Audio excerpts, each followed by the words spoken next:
This is Atari Living Sacrifice, bringing to you day 79 of This is the Police. Day 79, drug addiction in city increased by 38%, not 38.5 or 38.7, 38 exactly. Rubinovich, casino owner, we keep the nut jobs out. And the fact says that the Moonlight Soccer Stadium hosts concert in honor of City Day. And everybody's happy again. Everybody's happy. Everybody's happy because we're part of a team. Nobody didn't show up today. And we're not going to play a song because YouTube doesn't like it when you play songs in the background.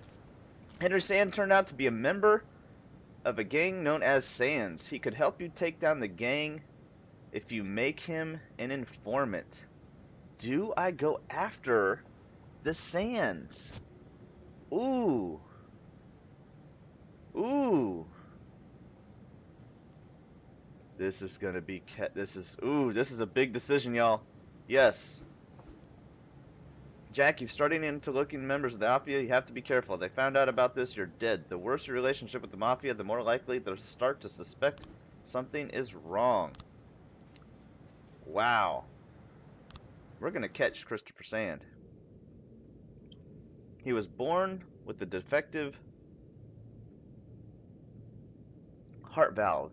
Doctors have urged him to avoid any sort of strong physical exertion.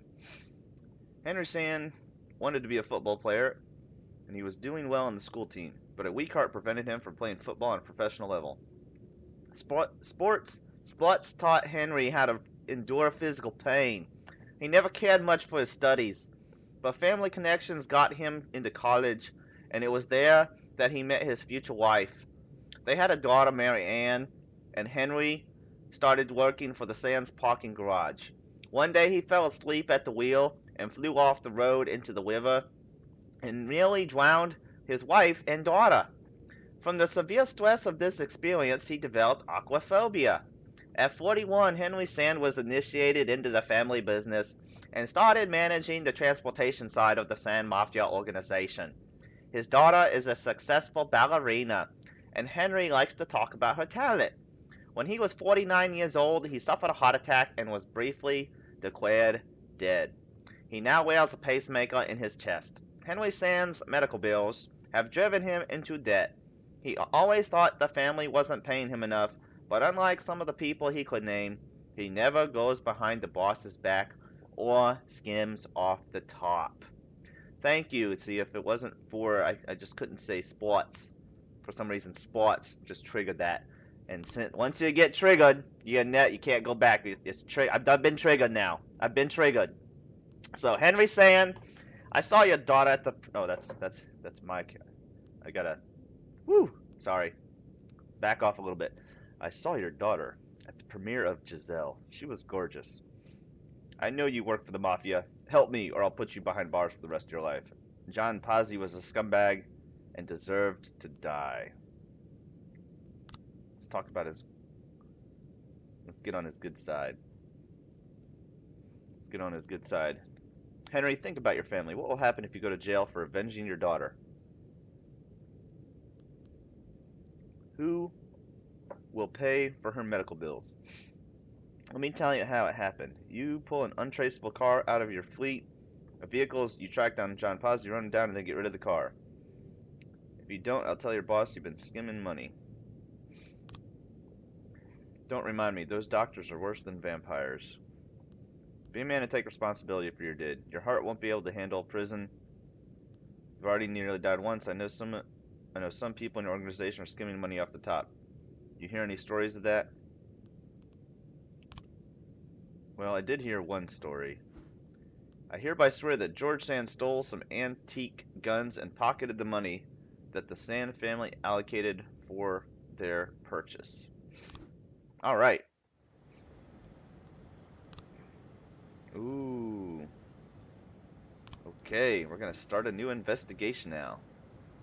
George Sand had stolen some weapons from the station warehouse. These are rare weapons from the Second World War, which the authorities of Freiburg would rather see in a museum. Alrighty then. Let us proceed with caution. This woman was an honest servant of the city. Today she was buried with military honors. We lost a lot of officers that day, didn't we?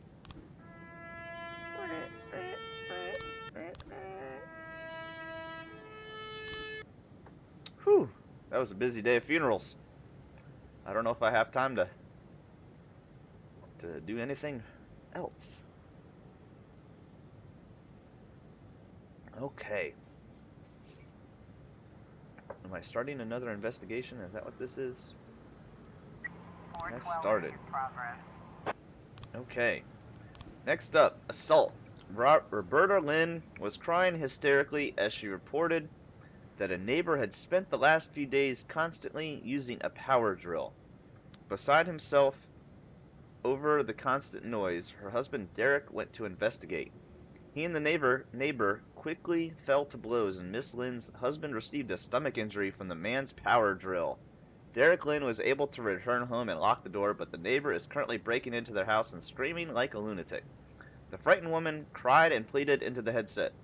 There were rumors that the man spent some time in the nut house, and I'm afraid the rumors are true. Let us send at least 2. The best. We're gonna send the worst of that we got, 'cause the best is not good enough for them people, the poor people, the stupid people, the other people that are not like us. And we're gonna have to send some reinforcements. How did I know we were gonna need reinforcements? Women witnessed students running into telephone booths and tearing out the receivers. I think they're competing to see who can steal more of them. They put the receivers in bags and ran away. Alrighty then.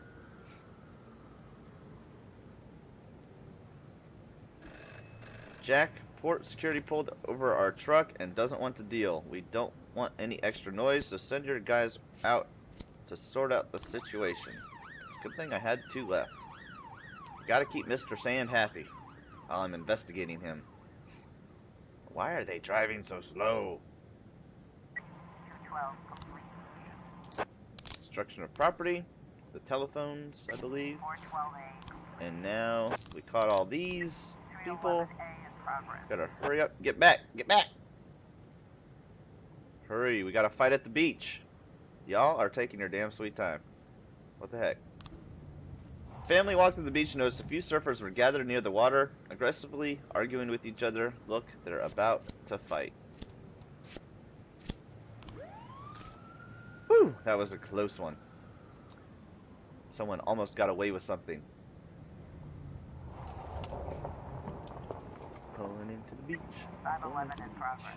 City Center. Numerous witnesses report that 2 big lengthy black males.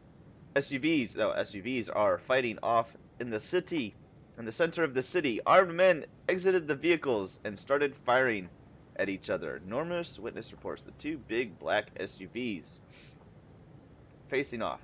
Armed men fighting each other. So this could be a job for the SWAT team. And at least 3 police officers. And 2 girls on their way home from the club saw a creepy male figure standing in the doorway. We ran away quick, but we're afraid he'll get someone else. Get someone else what? He didn't get you. He was just standing there. Gosh. Bet those 2 little prissy little white girls too. Oh my god. He looked at us. He looked at us and it made me feel bad. Made me feel creepy. Police are having difficulty crossing the deep sand, and the surfers are already thrashing each other's boards. Dude, don't break the boards. Take off your shoes and throw them at the offenders. Try to grab the surfers. Surfers are covered in butter. They slip through the policemen's hands and escape into the water with their boards. Undress and go after them. Guys, can you teach me how to surf? Nobody move. Fire into the air. I'm gonna start shooting your boards. Uh-oh. Uh-oh. I got nobody to send. Refuse. You've got the God blessed. Ooh. Ooh. We found some automatic weapons though. Man. Lost 2 police officers. Shots rang out at a school dance in the gym, and one of the teachers fell to the floor with a hole in his stomach. Panic descended as the crowd rushed the exits. Nobody knows who fired the shots or what's going on, said one hysterical schoolgirl who witnessed the shooting. Let's wait for the SWAT team to get back. See? You freaking white girls. I can't just send one person. Freaking little white girls. Because of your complaint, 3 people died. 2 people died. How do you like that?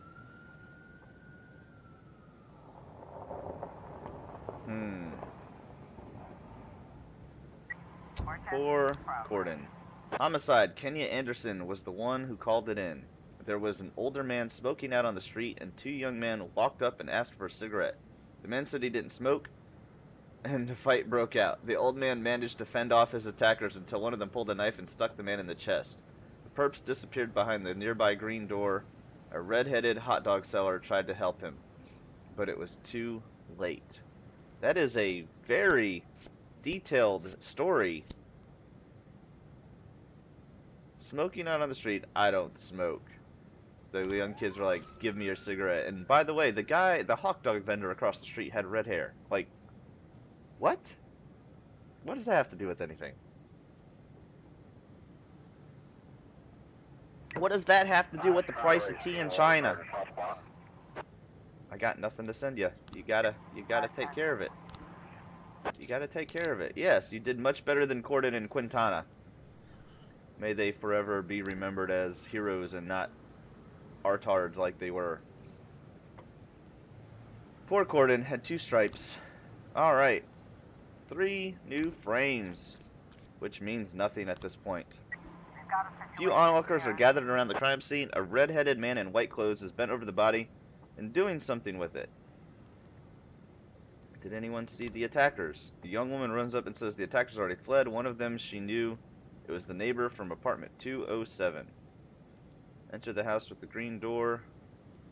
What? Climb up the fire escape. Walls in the second floor are painted with strange symbols. The decorations converge around apartment 205. Let's say this. Yeah, I don't know which one's which. I'll just say, hey, come out, and one of them will be like, blah blah blah blah blah. I'm not coming out, and then we're gonna. That's the one we're gonna get. See, I used my deductive reasoning skills very efficiently. Very fun. Very fun. How fun. And that is the end of the day. Day 79 is coming to a close. We're going to declare Quintana dead and Corden dead. And according to our pact with the Mafia, we're just going to declare him dead. And that is the end of Day 79. This is Etari Living Sacrifice bringing to you This Is the Police. Give it a big thumbs up, subscribe, tell your friends, and donate money to babies for some special cause. Because you know it's the right thing to do. See you on the next one.